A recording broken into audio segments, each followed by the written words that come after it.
Hey guys, today I'm going to use the Vibe blender to show you how to make one of my favorite staples for Middle Eastern cooking, a simple tahini using just 2 ingredients.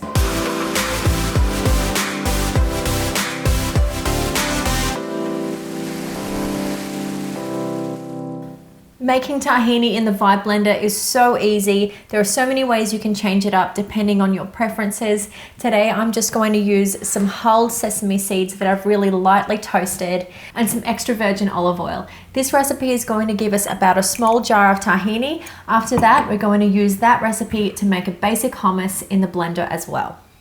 There are a number of ways to change this up. You could use black sesame seeds, you could sprout your sesame seeds if you like, or you could toast them a little further or not at all. You can play with the texture as well by adding less or more olive oil. So let's get into it. I'm going to start with 300 grams or about 2 cups of lightly toasted sesame seeds, and you want to make sure that they've cooled down completely before you start. So I've just put all of the sesame seeds straight into the blender jug dry. Using the tamp and on nut mode, we're going to blend it up until it makes a paste.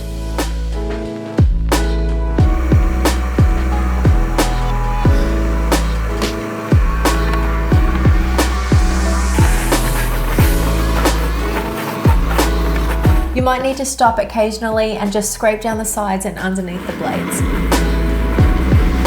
I had the blender on a low to medium speed, and after a couple of minutes of blending, the sesame seeds have released all their oils and this is now a really nice smooth paste. You could actually use it just like this depending on what you need it for. I'm going to make a runnier tahini today, so I'm going to just put it back on and add some olive oil until I get the right consistency.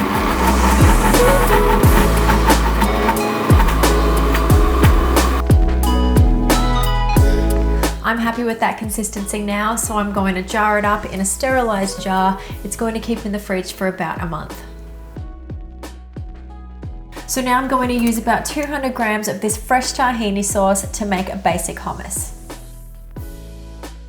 For our basic hummus, we just have a few key ingredients: our fresh tahini, some salt, some garlic, a little bit more olive oil, some lemon, and of course our chickpeas. Now I've just soaked about 200 grams of dried chickpeas overnight and cooked them down until they're really nice and tender. It's given me about 400 grams total in weight. So into the blender jug, I'm going to add the tahini, the chickpeas, the juice of a lemon, and 2 garlic cloves.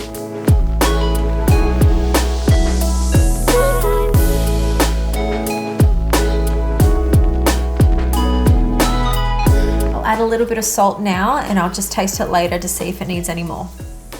So back onto the base with our jug, I'm going to use smoothie mode and a low to medium speed. I'm just going to blend it up until it's nice and smooth before I add anything else.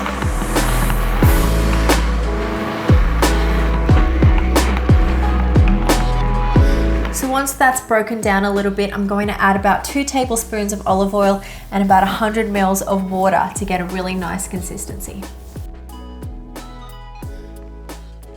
Using the tamp again, put it back on smoothie mode and blend it until it's nice and smooth. If it's a bit too thick, don't be scared to add a little bit more water. So after about 2 minutes of blending all up, this is ready to serve. Give it a taste and see if you need to adjust any seasonings. I've just added some more lemon and salt. Give it a quick blend and it'll be ready to serve.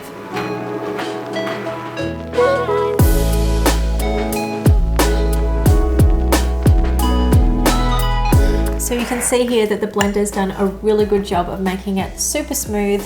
I like to finish mine off with a little more olive oil over the top, and then it's ready to serve.